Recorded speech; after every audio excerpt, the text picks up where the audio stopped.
Relax. Here we go. Deep breath. The broadcast is now starting. All attendees are in listen-only mode. Oh, hello everybody. Welcome to Mother's Day with ADHD, How to Keep It Happy. I'm Zoë Kessler and I am a blogger at Psych Central. My blog is called ADHD from A to Zoe, and several weeks ago I wrote a couple of posts about whether or not to spank ADHD children and why it was even worse for ADHD kids to be spanked than other children, and I got quite a response. That started me thinking that Mother's Day is coming up, and I think it's time that we had a little chat about parenting techniques with ADHD, because as a grown-up child with ADHD, I know that we can be quite a handful. Yes, I do know that. So since I started blogging for Psych Central, I have met some absolutely terrific moms who do either have ADHD themselves or they have a bunch of children with these special brains, and some of them are just terrific, and I've been so inspired and impressed. So I thought it would be really great to invite my special guest, Lisa Aro, to join me for today's webinar and talk about some of the things that she and her husband Mark do to handle their ADHD family and to just really have a good time and raise the best kids they can and be a really great family. And I've been very impressed with her. So we'll tell you more about Lisa in a minute. I want to say thank you to everybody who joined the webinar. Yeah. Okay. I'm wondering from everybody who's here, can everybody hear me? If you can you raise your hand? Or maybe, great, thank you. I've got one raised hand.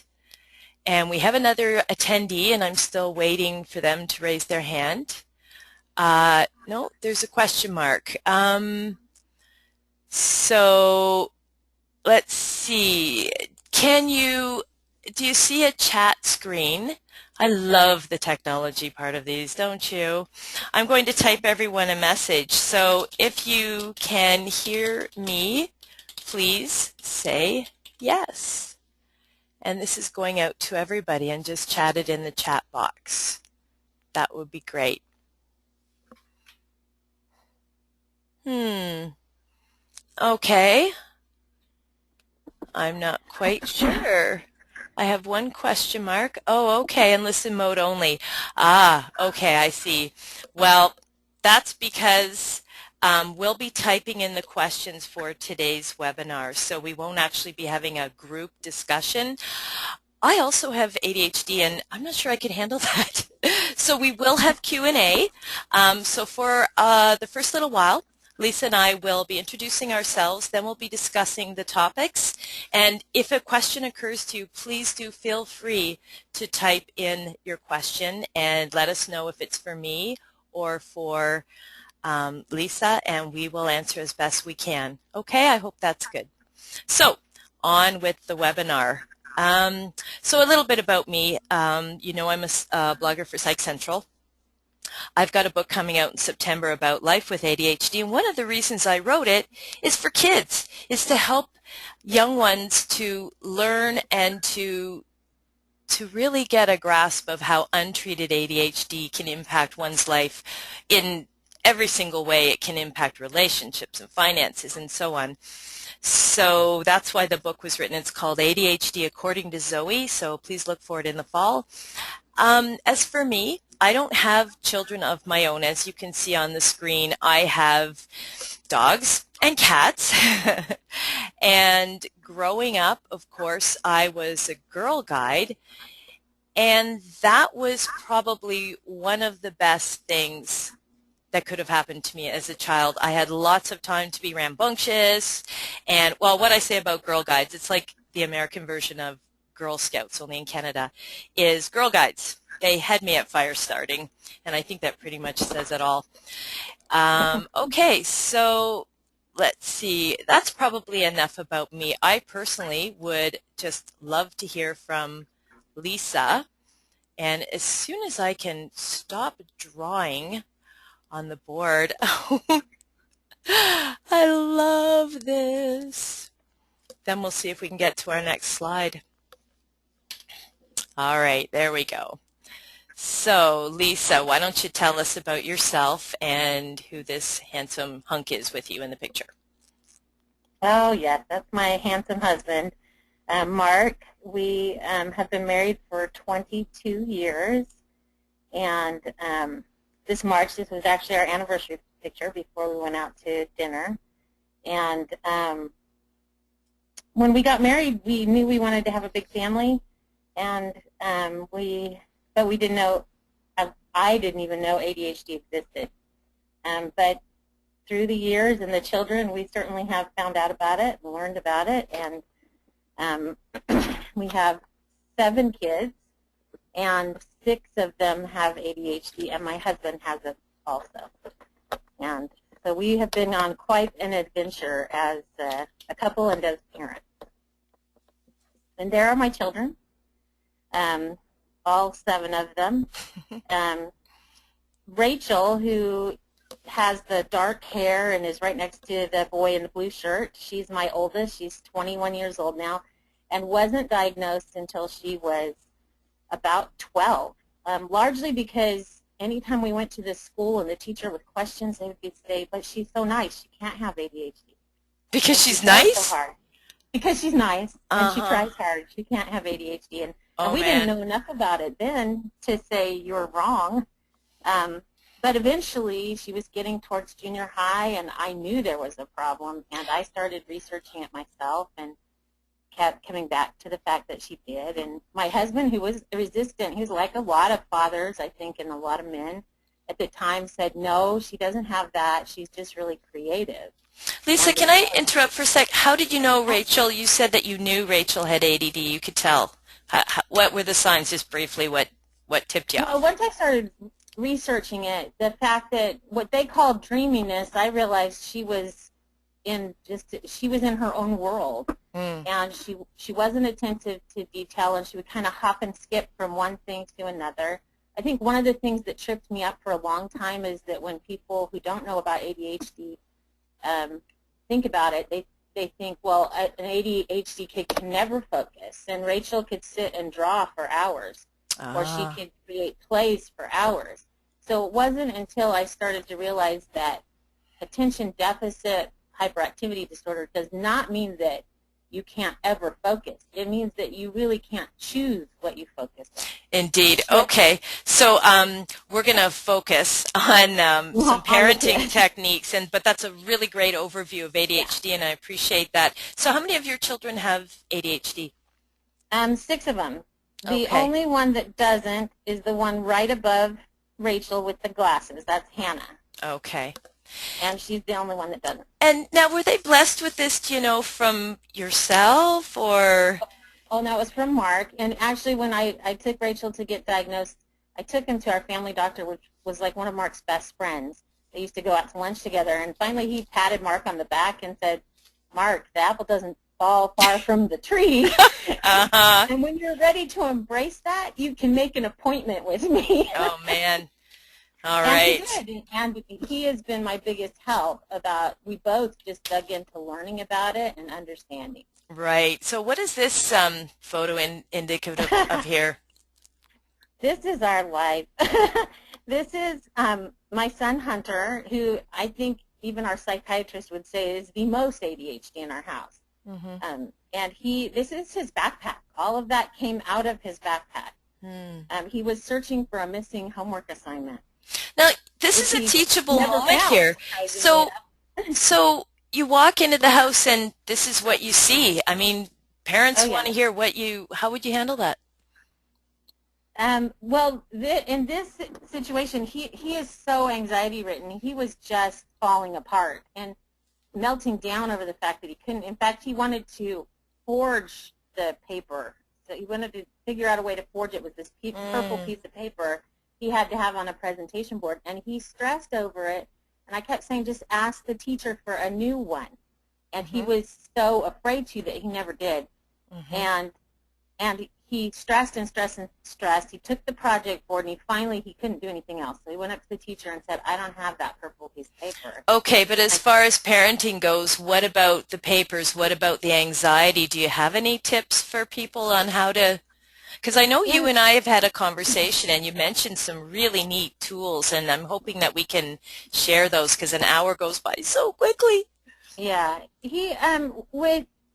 with organization, you have to kind of do what works for the child, and that's hard to find sometimes. And Hunter is definitely still finding his groove, obviously.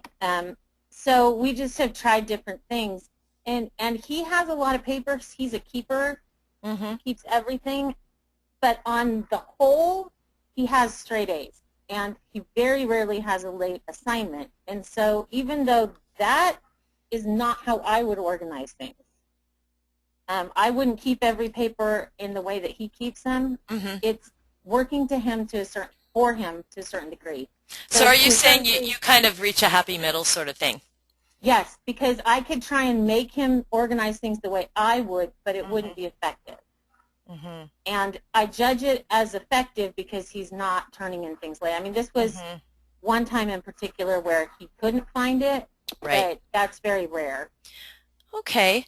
And then I guess to move on to sort of a disciplinary measure, I know that you mentioned something to me when we were talking earlier about standing against a wall. Can you talk about that? Yeah, we give us an example very early on that traditional methods of discipline don't work with ADHD kids. And one thing that we've used from the time that Rachel, who's in that pink striped shirt, was little, was when they were falling apart or when they weren't listening or they weren't doing what we wanted, we would have them stand with their nose on a blank wall, nothing there to entertain.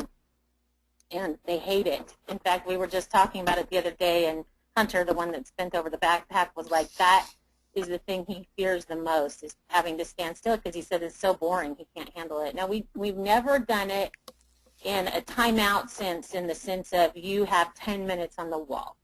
Or you have 5 minutes on the wall. It's always been until you have pulled it together and are ready to talk or ready to do what you need to do, that's where you're going to be.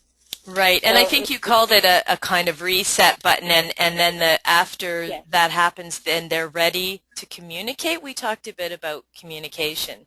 Oh, yeah, and sometimes they'll say, I'm ready, and they'll pull it together, and then they start to fall apart again, and we'll say, okay, we'll go back to the wall, and then they'll get it together, and eventually then we can talk about what's going on, why they're falling apart, what needs to happen, what their choices are. We usually keep things very simple, like you can do this or you can do that. You can clean up the living room with everybody else, or you can put your nose back on the wall. And they'd rather die than be bored. So and then what about, I'll clean the living room. What if the child refuses to stand with their nose against the wall? I think you mentioned sometimes you would stand behind them. Yes. Can you talk about that? And that usually only happened when they were very little, but we would stand behind them, maybe like a foot behind them, just to kind of keep them in that space. And that would eventually work. I mean, sometimes you're kind of dodging them to keep them there, but eventually they calm down and they reset. Great. Okay. That's excellent. And so I was also thinking about how I was extremely hyperactive, and I know that that's supposed to not be the case for girls, but in fact some of us are. I was really verbally impulsive, but I was also physically hyperactive, and I know your family is they're very, very, very active. So maybe you could tell us about this picture and what you're doing as a family project right now. We are getting ready to shoot a web series. And we're so excited about it. It actually came about this fall when my two boys, they had been in homeschool, and they were my last two to go back into public school. And it's such a experience, because their brains are wired so differently. They kind of feel like they're aliens in the world sometimes. And we were talking about that one day. So we decided that we came up with this character, Kubar, which is in the solid blue shirt pointing. And Kubar is the mighty Kubar is from another realm, and he's been taken from his world and hidden away on Earth to preserve him. He was a mighty warrior, a big guy. And Lisa, sorry, I'm just going to interrupt again to keep the focus back on parenting skills. I guess what I was going for was, this is a wonderful project, and your kids are so creative and so active.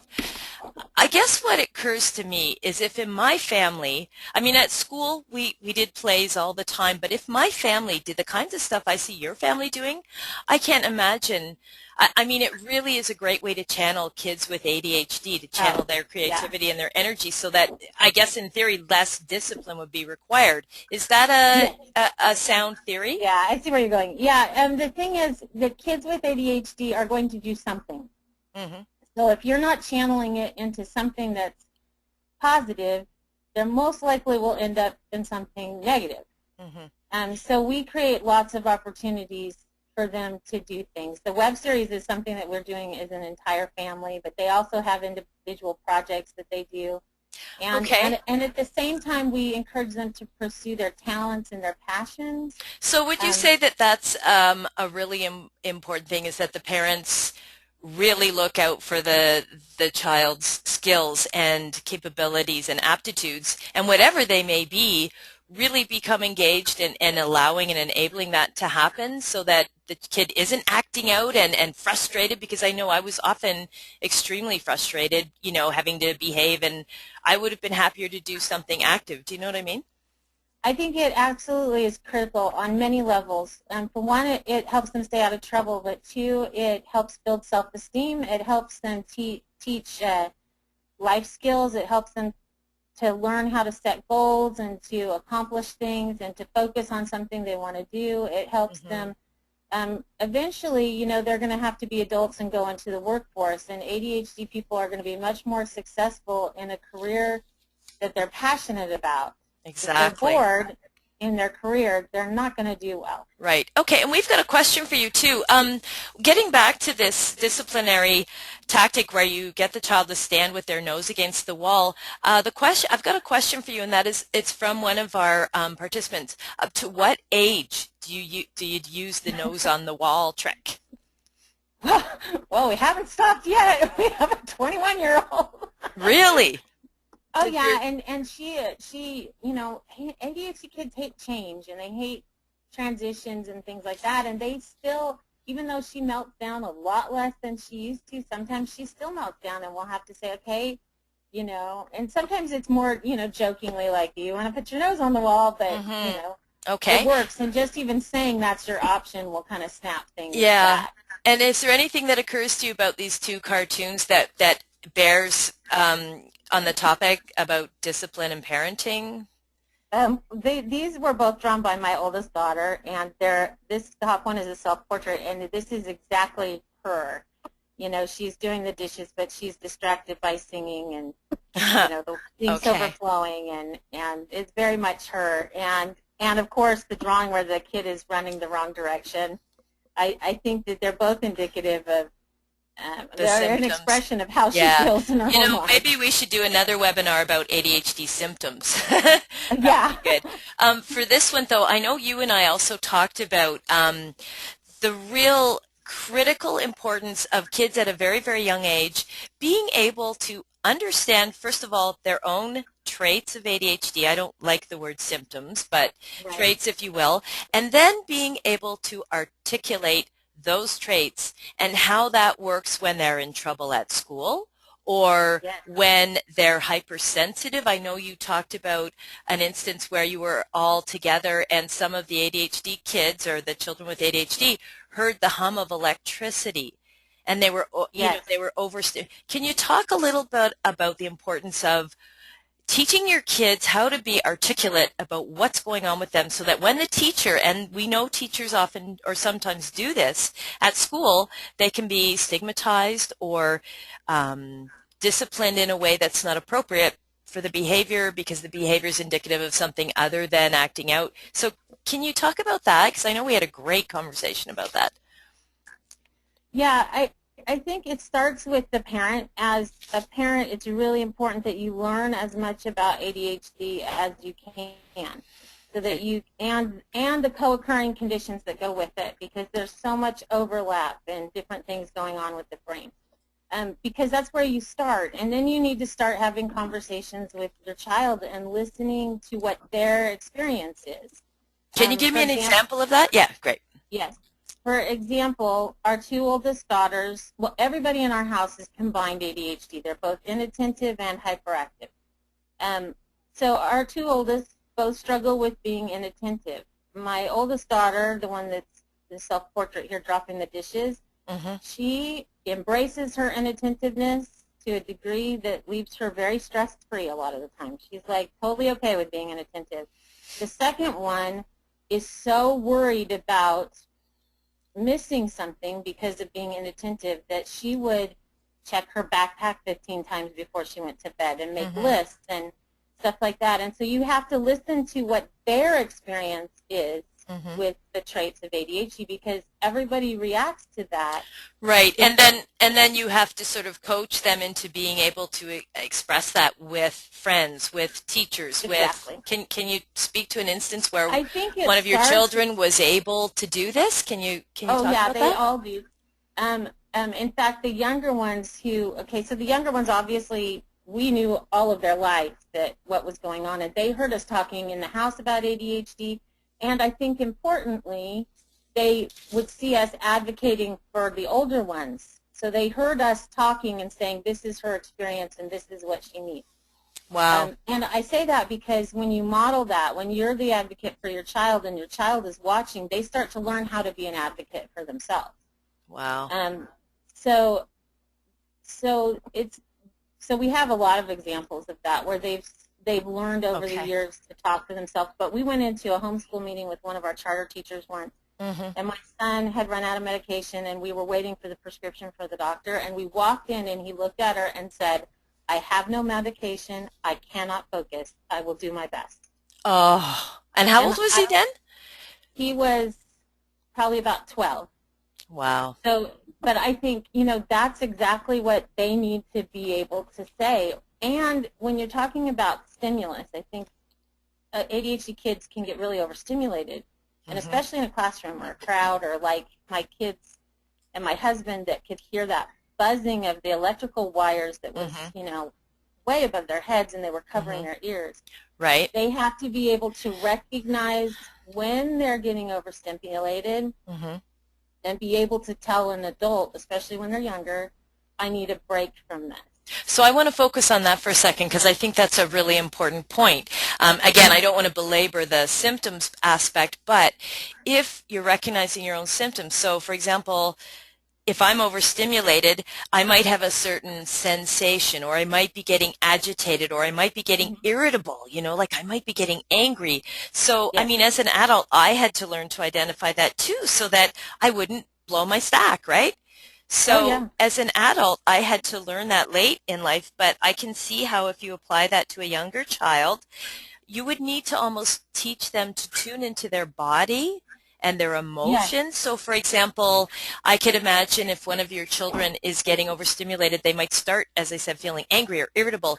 And then is that the kind of thing you teach them to tune into? We had a daughter that was melting down all the time. She's one of our older two. And once we started to figure out, okay, she's getting overstimulated, and we sought out how to help her. What we did is I found this chart, which I tried to look for to provide as a research, and I couldn't find any more. But basically, you start with the explosion, go all the way down to happy as a clam, right? And in the middle, you have normal. And then you sit down with the child and say, okay, in this circumstance, what's normal and what are you feeling? And as you go up that scale, what are you feeling? So they start to identify what they're feeling before they get to the point of melting down. So, like, say if you had a 1 to 10 scale where 1 was everything was happy and 10 was they were exploding all over everybody, then you say, okay, well, at this level right here is where we want to catch a problem. So maybe at 5 or 6.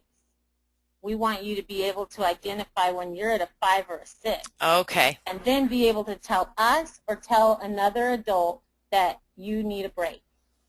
And she started learning how to do that and getting to, and it's hard because, you know, whereas if I'm there, it's easy for her to come to me and say, I need a break. But not all other adults will accept that. Okay, this is perfect. Lisa, we've got a question, and I'm sure you're the better person to answer it, obviously. It's a question from one of the attendees, and I'll just let you know. She's asking that, she's saying that sometimes her son, he used to get frustrated and he would just get up and leave class. And what she wants to know is, she's saying he's overstimulated, and she wants to know how he can do that without getting in trouble. In other words, that he can do it, because she said that, you know, the school authorities think he's being defiant. What would you suggest? Does he have an IEP or a 504 plan? Because that can be written in to those plans. You can sit down, say you take that same scale and say, he is able to say at this point, this is where I'm feeling like I have to leave the room. Right. Right?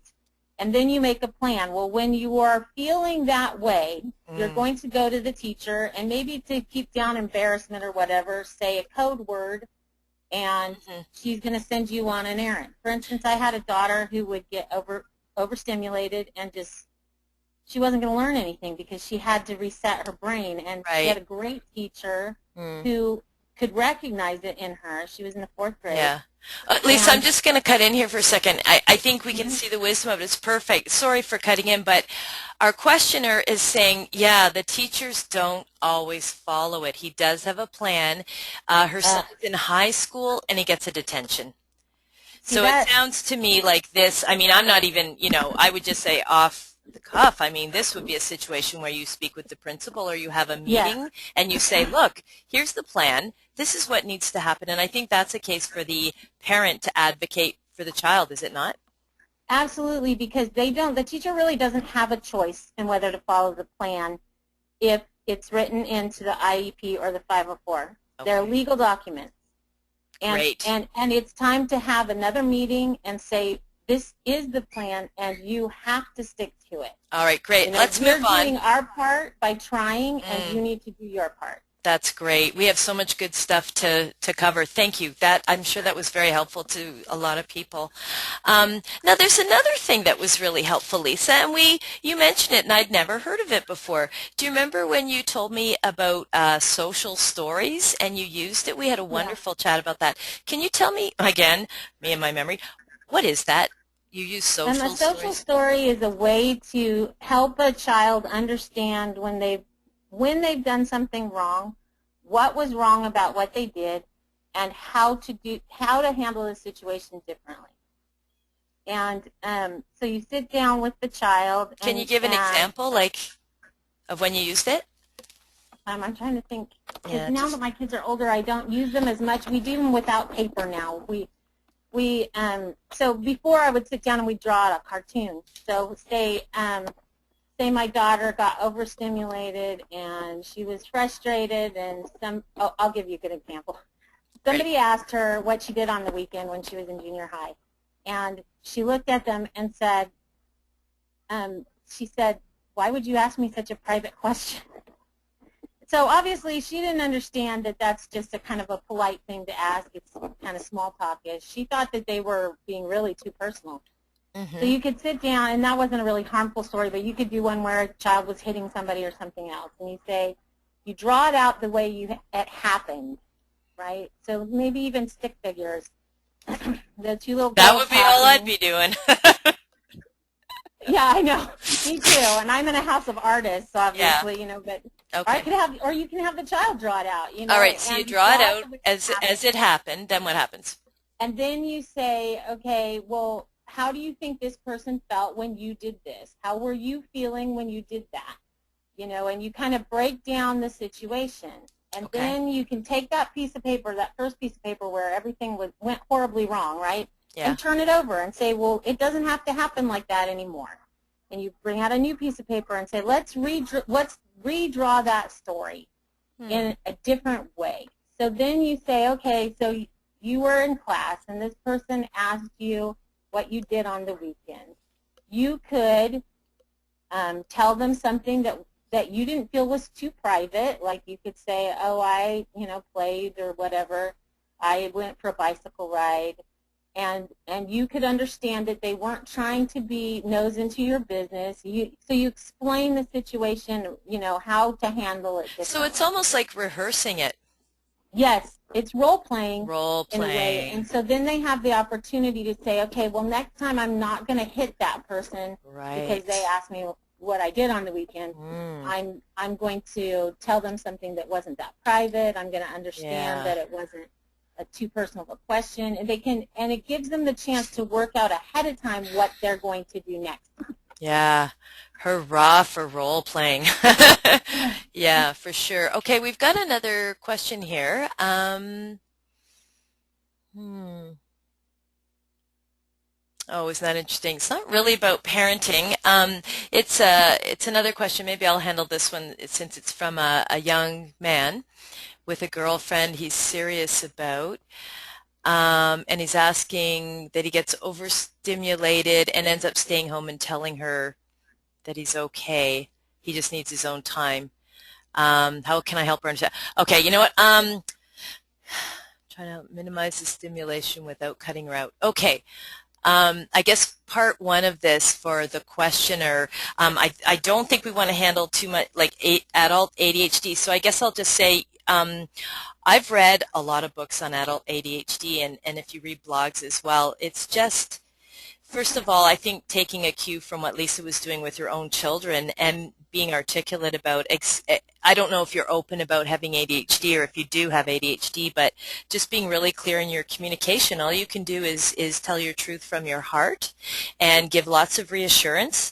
Another suggestion is to make an alternative plan, or if you go to something, only go for a limited time, or make a suggestion not to go to something that's overstimulating. Instead, maybe go for a walk, in the woods, you know what I mean? But there's all kinds of good stuff, actually, as it happens, in my book that's coming up that's for women, but it's also for anyone, really. Men can benefit from it, too. So I'll just say there's a really great chapter on that. So also you can contact me through my blog post and ask that question again.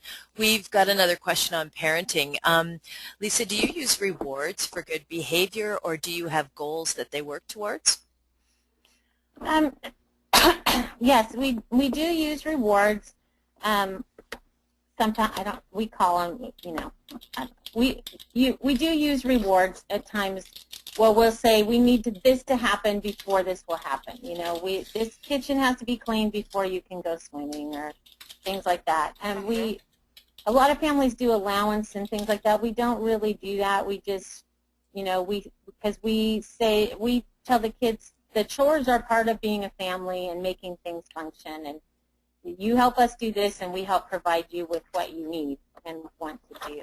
Yeah. Most of the time, though, what we do is we give choices, and we tell our kids all the time, you have the choice to do what you're going to do, which a lot of oppositional defiant kids really need the choice. Mm-hmm. They need it to be their choice. Okay. But you can't choose the consequences, and the consequences are good or bad. You do what's good, and you're going to get good consequences. You don't do what's good, you're going to get bad consequences. Excellent. I think our questioner has been satisfied with your answer. That's great. Now, another thing that we talked about, which I really want to introduce, because this is what happened in my family. In my family, I was the only kid with ADHD. My two siblings did not have it, and I do remember that caused a lot of really weirdness for me. For example, when my sister and I were talking about ADHD, she doesn't have ADHD. She said, yeah, when we were little and we had family discussions and things got heated, I would just think it was the end of the world, and everybody else thought it was just, some little thing.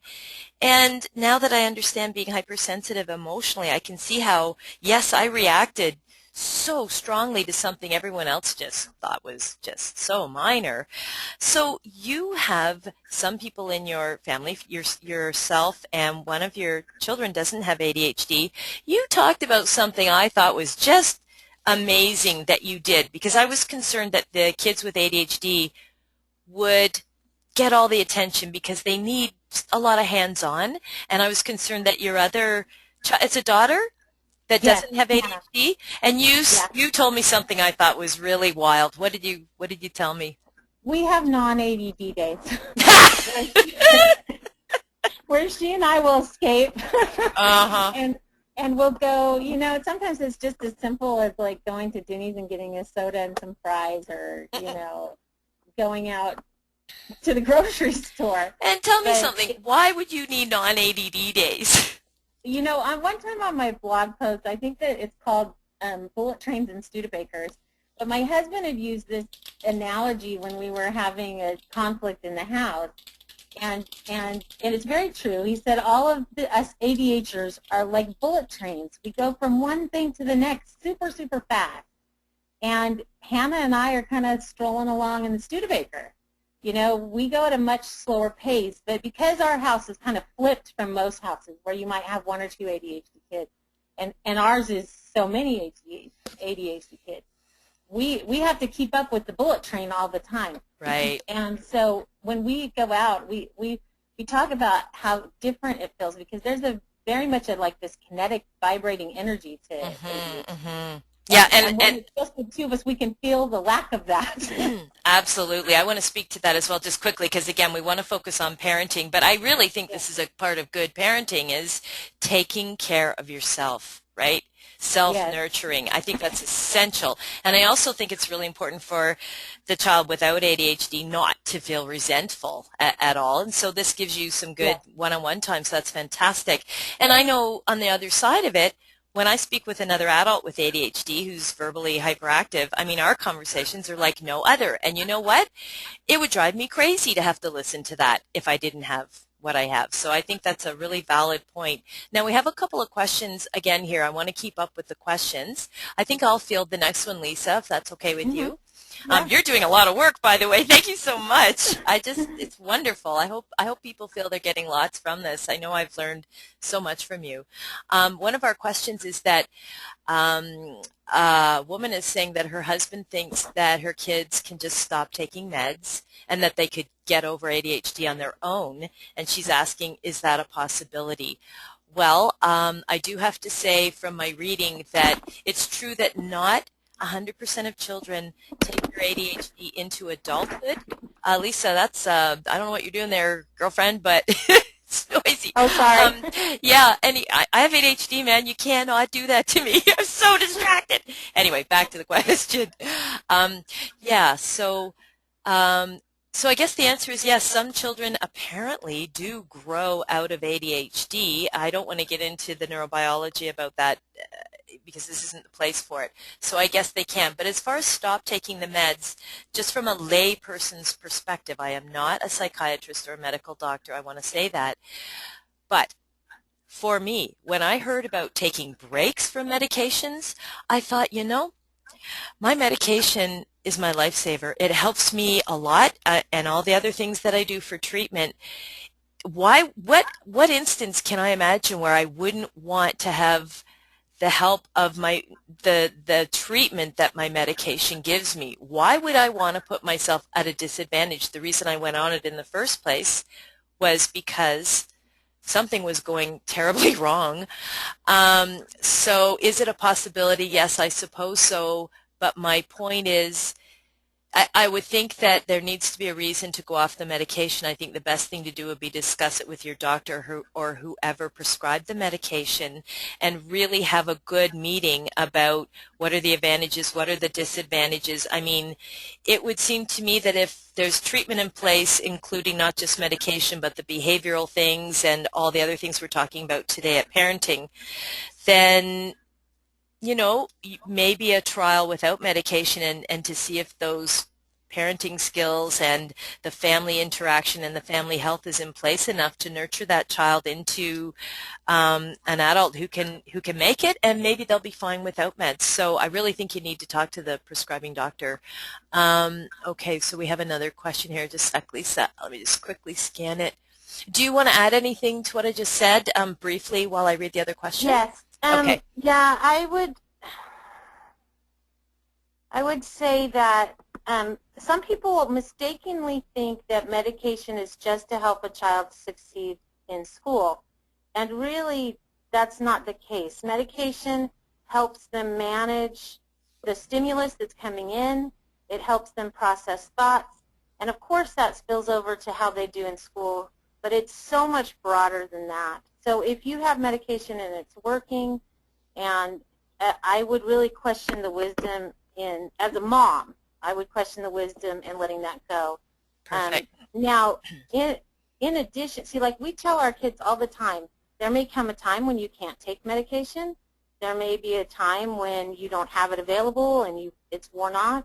So coping mechanisms to handle times when they don't have medication are equally as important. We also tell them all the time, medication does not take you 100% of the way. You can't just say, I'm taking medicine, so that's what I get is what I get. You push beyond that and you use it to use what it does for you to the best of your ability. Absolutely. But I don't think it has to be a one or the other thing, like coping mechanisms or medication. And of my kids, I've never had a problem with the kids saying they don't want to take their medicine because they really prefer the way they feel on it. Right. Okay, a lot of kids do have trouble with medication or don't want to be on it for whatever reason, and especially when they become adolescents. And I do want to absolutely emphasize that the number one best approach to ADHD, and it's agreed by everyone that I'm aware of, multimodal. That means not just medication. You want exercise. You want meditation if you can do it. Lots of creative play like Lisa and her family do. Walks in the woods. Get out in nature.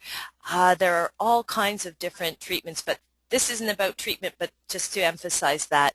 Now, Lisa, there's a question, just the last one on meds I think we'll do. A question to you. Do you give your kids breaks from the medication, and can you tell a difference? I guess the answer is no, right? Just no. No, yeah, we do not give our kids breaks from medication. Great. Okay. You absolutely can tell the difference. Good. Okay, thanks so much. Okay, so we've got another question, and it's about stigma, and I'm glad that we got to this. One of our attendees says that her daughters have ADHD, and others have teased them and called them ADHD girl to their faces. Two questions. What would be your response to a child who says this, and how would you coach your kids to respond? That's a very good question. Do you want to field that one? Kids, yeah, that is a very good question, and it is something that they face in school. And part of that, I think, is part of the reasons it's important for them to know about their disorder is so that they can articulate it to their friends and people that would challenge them.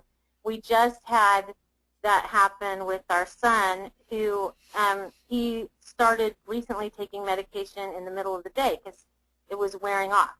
So he has to get lunch early so that he can get to the nurse's office and take his medication. And somebody was giving him a hard time about it and saying, they were challenging first whether he really had it and then didn't know what it was. And so he, of course, said it's a neurobiological disorder, which didn't help the child at all. But, you know, when you explain it to them and you give them a way to explain it to other people, there's always going to be those that will tease them. And I think what you have to teach them, and I think this is the case with ADHD or anything else, is that their self-esteem has to come from within them. So they need to know that they're okay, and that there's always going to be somebody that's going to pick on them, usually because they have something that the other person doesn't have but wants. So, you know, they could be jealous of them for one reason or another, and that's why they're picking on them. So but you have to have them be okay with them and be okay with the disorder and realize, like we tell our kids, everybody has something. You have ADHD, somebody else has diabetes, somebody else has asthma, somebody else, you know, may have other issues. Everybody has something. That's perfect. Yep. And I want to get to the other part of this question as well. Part of the question was, what would be your response to the child who said it? Your response as a mom. As a parent, if I were there and somebody said, oh, you're ADHD girl or whatever, I would ask them, do you know what that means? Do you know what ADHD is? That's the first thing I would ask them, and they'd probably say no, and I'd say, well, let me explain it to you. It means that her brain works really, really fast, and it takes in every bit of information that's around her. And, you know, that she has all this extra energy. It's just a different way that her brain processes information. And so she thinks about things differently than other people. Perfect. You know, but you can sit, and then you anytime you're communicating, so then you want to know that the kid understands what you're saying, and you kind of go back and forth. But I think that's part of the stigma and shame of ADHD is people don't really understand it. Mm-hmm. And so the more we can explain it, the more they'll understand it. Okay, so to tie that back into parenting and keeping Mother's Day happy, I couldn't agree with you more that building your child's self-esteem, I think, in a really healthy, grounded way. And again, everything ties in together. So again, looking for their aptitudes, looking for their talents, and really nurturing those. I mean, we do have to deal with the deficits. We do need to coach our children. We need to help them to have study skills and so on. But you know, it's the things that they love to do and the things they're good at that they'll take out into the world, as you already mentioned, and make a career of. But the self-esteem will also be built on knowing that, as you say, everybody has something they're not good at, or everybody, you know, I mean, I love weird people. You know, everybody has a little bit of difference, and we're all idiosyncratic. But for kids, it's a tough row to hoe at school. You know, but it's not appropriate to hit or to call people unless names. They really, like the son here that's in the Argyle kind of T-shirt, he really embraces his, as he calls it, his eccentricity. Yeah. And, you know, and he's really okay with the fact that he thinks differently and acts differently than the people around him. And because he's okay with it, he's kind of pulled in all these people that are similar to him, and he's okay with that. And I think that's really important, is that they are okay with who they are. Absolutely. Now, Lisa, we haven't talked much about your husband, Mark. Does he have any role? Like, I'm thinking, he's the person with ADHD. He's the parent with ADHD. Does he actively model being okay with ADHD? Can you speak to that? Because you're both parenting here. So as far as parenting goes, he's the one with the ADHD. Does he parent a little differently than you do, in terms of discipline or? Yeah, and he'll remind me things, like if I'm disciplining somebody, we don't really discipline, I guess. We call it more teaching, because we do more correcting the path that they're going on than, you know what I mean? Yep. But he'll say, "You're talking too much. You're going to lose them." Oh, so he's like the middleman. He's the interpreter. He absolutely is the interpreter, and he's done a great job of understanding his own experience and then translating it to me, so then I can translate it to dealing with the kids. You know, he'll be the one to say, you know, the gentleman that was talking about being overstimulated, right, and getting out of dates because of it. My husband has been very good about saying, I'm going to have a hard time going to that social event because it's way overstimulating to me. So if I'm going to go, one, we're not going to stay very long, and two, I need to be anchored. He calls it being anchored, but he'll sit in a corner, right, so that there's two walls behind him, so there's no stimulus coming from behind him.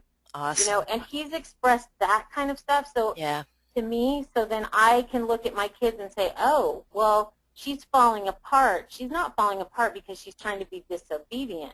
She's falling apart because she's overstimulated, and she needs me to help her regulate that. That's fabulous, Lisa. Now, I don't know if you can believe this or not, but we've only got like a little over 10 minutes left. Isn't that incredible?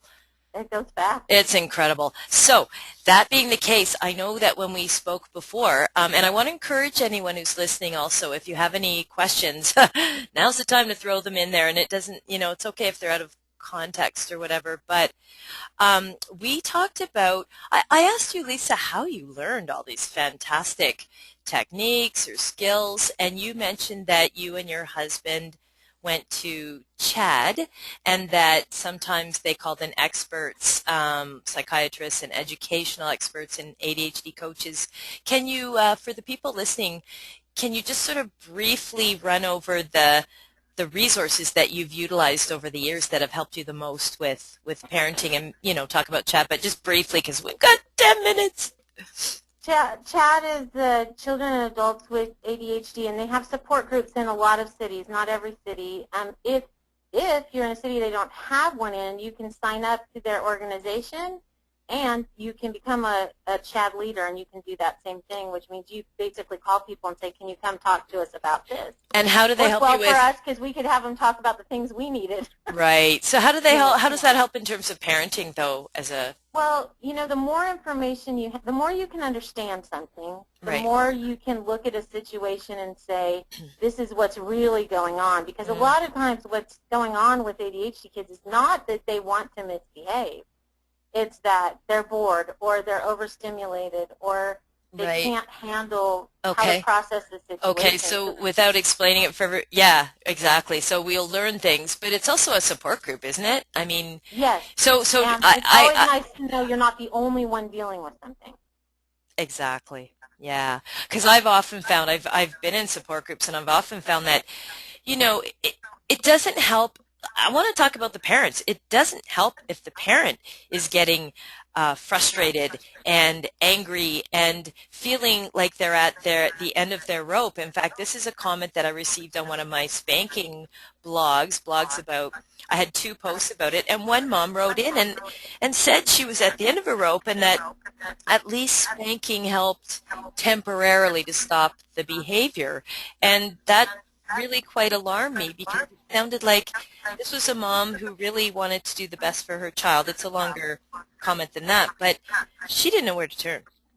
So I think to diffuse that kind of energy, having a support where other moms or dads or parents would be able to chime in and say, yeah, I can hear you, I felt that, and go from there, and share coping mechanisms and share strategies, right? Is that what Chad would? Absolutely. Yeah. And one thing I've learned is it's okay for, as much as I want my children to express to me what there's going on with them, it's okay for me to tell them too, this is too much for me, I need you guys to be quieter. Mm-hmm. Or I would tell my kids sometimes, okay, now mommy needs a timeout, and I would go to the other end of the house for 5 minutes and calm down before I came out to handle something, because it's really important as a parent that you're able to stay calm and patient. I've got a question about that from someone. Does that make you feel like you failed? No. It makes me feel like I'm doing the best I can to handle a situation, and I'm better for my child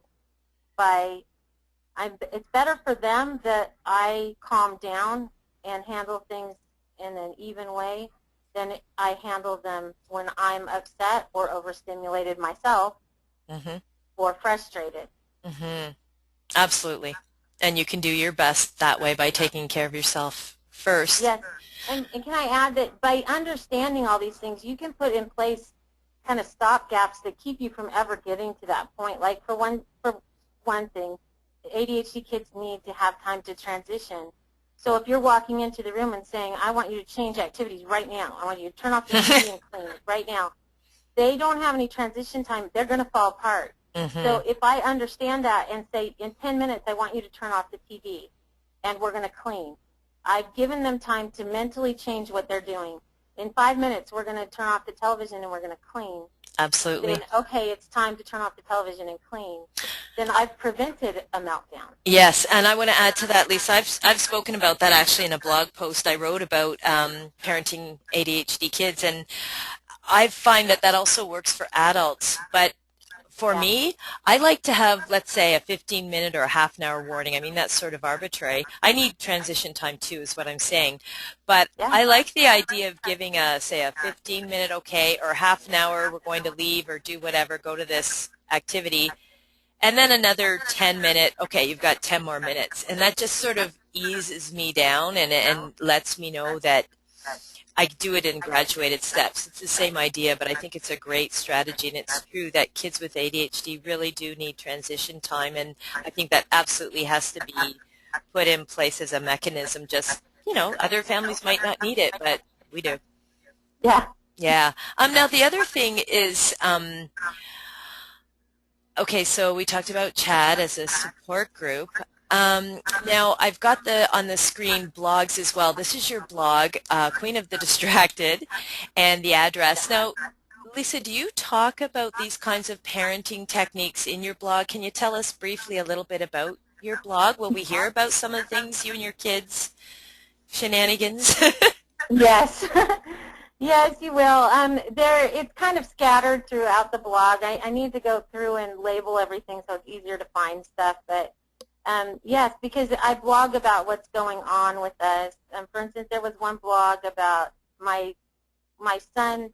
It was one of those times we didn't get the prescription in time, and so he was unmedicated, and he started to talk about how he felt unmedicated and medicated, and I blogged about that because I thought that this is exactly what parents want to know about. They want to know what their kid is feeling when they're not on medication versus when they are.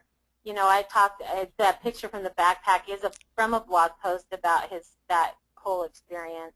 Okay. So I try and relate our life because I remember finding out that they had ADHD and not knowing anything about it and feeling like I was alone. And I figure if somebody else can read that and know that they're not alone and not have to reinvent the wheel to, you know, to find the resources that they need, then that's what it's about. That's why we do the blog. Okay. Great. And there are lots of other great blogs, too. Terry Matlin has a good blog, ADHD Moms. And, yeah, so there are lots of good blogs out there. I wish I could oh, you know what? I've got someone who needs to give us her address. So we have an attendee, and I'd like them to send me the address of their blog and the name. The blog is called Super ADD Mom. And it's fantastic. It's another mom that I found online who is just super. She's great. She's fantastic. Oh, here we go. Thank you very much. It's, okay, just a sec. Okay, so there's another blog called Super ADD Mom, and she really is. She's got ADD, and so do her children. Anyway, here's the address. nurturedmother.ca.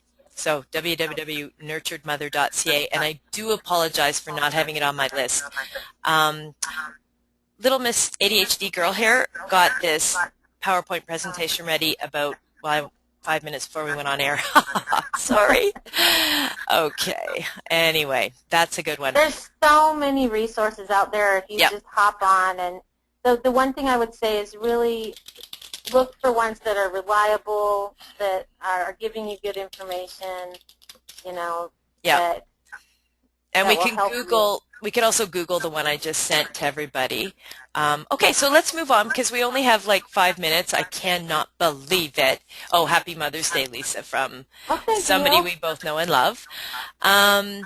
So books. I am recommending, and so are you, Lisa, Attention Difference Disorder. I'd like to speak to that because it's a colleague of mine named Dr. Kenny Handelman. He's a Canadian psychiatrist, child psychiatrist. He writes he's got a great blog too. So do search for his blog. He's just amazing. And this book is brand new. It's about parenting children and teens and adolescents. And it's not a very big book, but I like the way it's written. It's got lots of practical tips and also the medical stuff because he's a psychiatrist. He goes into the different medications, and because it was published in 2012, it is up to date. I highly recommend it. And then there's another book. Lisa, I'm going to ask you to briefly describe the book you recommended, Attention Deficit Disorder, The Unfocused Mind in Children and Adults, and it's by Thomas Brown. I don't know anything about this book, Lisa. What do you like about it? This book really helped me a lot. It talks specifically about executive functions, and which are very affected by ADHD, and breaks it down into 6 different areas. It's very simple to understand. It really puts it in perspective, and you can start to see your children's behavior, like in those categories. You can see, oh, they're having trouble with this, or they're having trouble with that. And like I said, anything you can understand, then you can start to figure out how to approach it. So that one really helped me because of the way that it was written and how it was broken down. Right. Okay, cool. I think I have one more screen. Yeah, okay. And then you also mentioned on websites, of course there's Psych Central's website. that Yes. Psych Central, by the way, is hosting this webinar. I guess I should have said that off the top. Anyway, psychcentral.com. And we have Lisa's suggestion, the National Center for Learning Disabilities, and I think we'll just let you look at that one on your own. And then there's the CHAD organization. You can look at that one as well. So I'm aware that we have 3 minutes left, so I'd like to wrap up by inviting anyone to ask any final follow-up questions. So, and also, now, Lisa, I have sent you a message on chat, but I haven't heard back, so I'm just going to ask. You haven't written a book on parenting, have you? No, I'm doing that. Oh, good. Too busy parenting. Too busy parenting. Okay, but are you planning? Yes, that's originally when we started the blog. My husband really wants me to write a book. He says, you have so much to say, and I get nervous about it. But he's like, no, really, you have so much to say. You really need to do this. Honey, so. if you need help. Anyway, we will talk after the webinar. Yeah, exactly. Mm-hmm. Exactly. Okay, cool. I can't parent, but I can write. No, anyway. There you go. So listen, is there anything else that okay, so we've come up with some techniques. Oh, would you change a thing is the question. A thing about what? I would not change a thing. I would not have my children not have ADHD. Hurrah! A lot of people are surprised when I say that. But group hug! yeah, it is who they are, and I wouldn't change who they are for anything in the world. My husband and I say, and it came from him, that ADHD is a gift with a heavy price tag. It gives so much to their personality and so much to their creativity and who they are. And yeah, there are things you have to overcome, and they have struggles, like everybody does with something. But once you start to manage those struggles, it opens up this miraculous gift, and I just would not change it for the world. Oh, I want you to adopt and reparent me. Consider yourself adopted. and I would, okay, this might sound a little kind of egotistical coming from, but I mean, isn't it fun sometimes having ADHD kids? I mean, we're curious about everything and interested in everything, and I can definitely see how it would be an extra challenge for parents. But I think if you approach it in the right manner, and that's of course what this is all about, I think we have a lot to give the world, and I think that I just want to congratulate you. You're raising some amazing kids and some amazing people, Lisa. And so congratulations to you and Mark. And I do want to thank everyone who's attended our webinar tonight so much from the bottom of my heart. And I just hope that everything both Lisa and I are doing will just make the lives of parents and kids and everybody who loves them and everybody who thinks we're weird. I just hope it makes everybody more informed and that we can move on together in a much more positive way. So thank you all for attending. Lisa, do you want to say something to wrap up? I think you summed it up right there. I think, all right. Good thing. And a lot of our attendees are writing in to say thank you and that they've really enjoyed it. So thank you all so much for coming again. And thank you especially to Psych Central. Hurrah! For hosting the webinar, and we'll do it again. Okay, so stay tuned, invite your friends, and thank you again, and good night. Good night.